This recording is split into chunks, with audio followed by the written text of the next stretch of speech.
Evangelio de nuestro Señor Jesucristo según San Mateo. Jesús subió a la barca y sus discípulos lo siguieron. De pronto se desató en el mar una tormenta tan grande que las olas cubrían la barca.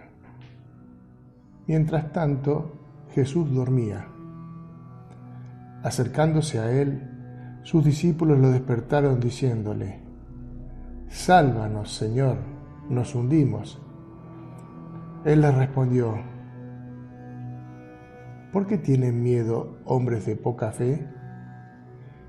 Y levantándose increpó al viento y al mar, y sobrevino una gran calma. Los hombres se decían entonces, llenos de admiración: «¿Quién es este que hasta el viento y el mar le obedecen?». Palabra del Señor. Gloria a ti, Señor Jesús. El Evangelio que acabamos de escuchar nos pone otra vez ante un milagro del Señor, esta vez desarrollado arriba de una barca en un lago encrispado por el viento y las olas altas. Y lo que pasó en aquel momento con Jesús y sus discípulos, se me ocurre pensar que nos pasa a diario, porque cuando estaba analizando este Evangelio tan conocido por todos, ¿cuál es la actualidad de este Evangelio? Y la actualidad de este Evangelio es que en aquel momento estaba Jesús en la barca durmiendo y los apóstoles también junto a él en la misma barca.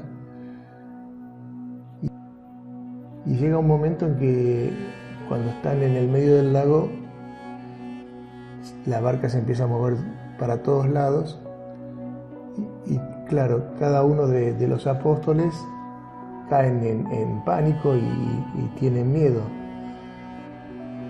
Y Jesús seguía durmiendo, hasta que alguno se le acerca y le dice: «Señor, Señor, mira lo que está pasando y vos estás durmiendo». Medio como que le reprochan, ¿no? Y bueno, Jesús hizo lo que todos los discípulos querían que haga, porque sus apóstoles confiaban en él, pero hasta que no se lo dijeron no se quedaban tranquilos si el Señor iba a actuar o no. Y eso es lo que nos pasa hoy a muchos cristianos. Claro, nosotros no estamos navegando con Jesús en una barca, en un lago con olas violentas y mucho viento, sino que, haciendo el paralelismo, creo que es lo que nos toca vivir todos los días. Nosotros meternos en una barca y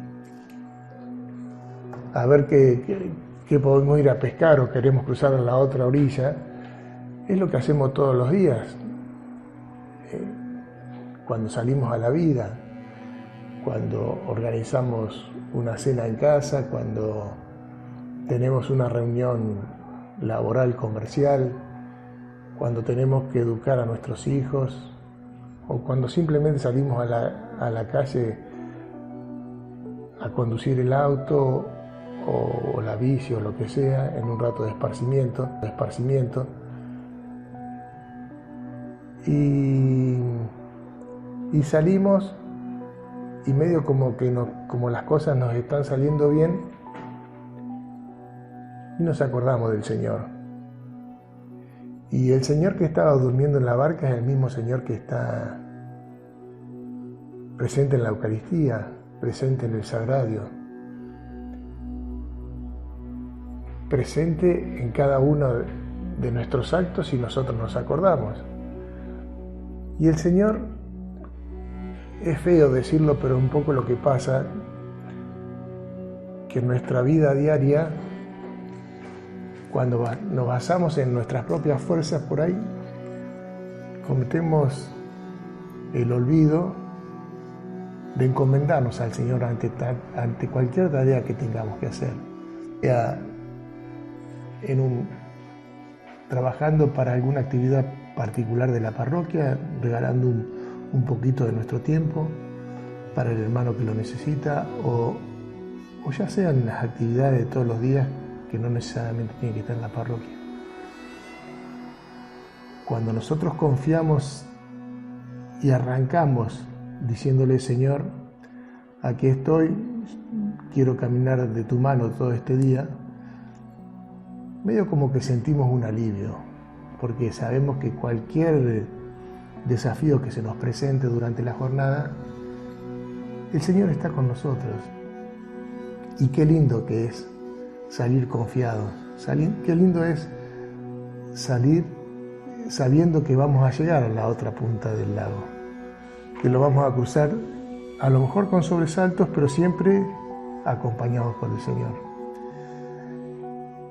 Y volviendo un poco a la reflexión que nos regaló Silvia en el día de ayer con la festividad de Pedro y Pablo, y sumado a extracciones de la homilía que hizo el Papa Francisco con relación a esta fiesta, el Papa tiene un punto de vista que dice que tanto Pedro como Pablo no eran personas mansas y fácil de llevar. Y ya sabemos cuál es la historia de la vida pública del Señor, cuando Pedro en alguna oportunidad lo niega 3 veces. Se nota que era una persona de carácter fuerte cuando desenvainó su espada. Y Pablo era otra persona de condición mucho más culta que la de Pedro, pero también que lo perseguía al Señor. Entonces, el Papa en su homilía dice que tenemos que ser profetas. ¿Y cómo surge la condición de profeta de Pedro y de Pablo, y cómo deberíamos aplicarlas a nuestra vida? Aunque por ahí nos parece que somos muy pequeños para ser profetas, pero en realidad el Papa dice que la profecía nace cuando nos dejamos provocar por Dios, no cuando manejamos nuestra propia tranquilidad y mantenemos todo bajo control. Cuando el Evangelio anula las certezas, surge la profecía. Solo quien se abre a la sorpresa de Dios se convierte en profeta. Es decir, primero el Papa dice que necesitamos de nuestra parte una entrega muy grande hacia el Evangelio y lo que nos pide para vivir ese Evangelio. Y después, cuando nos dejamos invadir por Dios, las sorpresas de Dios se convierten en profeta. Así le sucedió a Pedro y Pablo. A Pedro se le pregunta: ¿quién dice que soy yo? Ustedes, ¿quién dice que soy yo? Y a Pablo le recrimina: ¿por qué me persigues, Pablo? Después de estas provocaciones, continuó el Papa, de la vida viene la profecía. Entonces es cuando el Señor afirma: tú eres Pedro y sobre esta piedra edificaré mi iglesia. Y a Pablo le dice: es un instrumento elegido por mí para llevar mi nombre a los pueblos. Por lo tanto, la profecía nace cuando nos dejamos provocar por Dios, no cuando manejamos nuestra propia tranquilidad y mantenemos todo bajo control.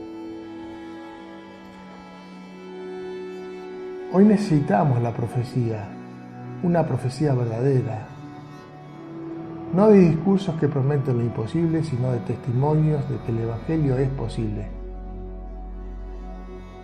No necesitamos manifestaciones milagrosas, sino vidas que manifiesten el milagro del amor de Dios.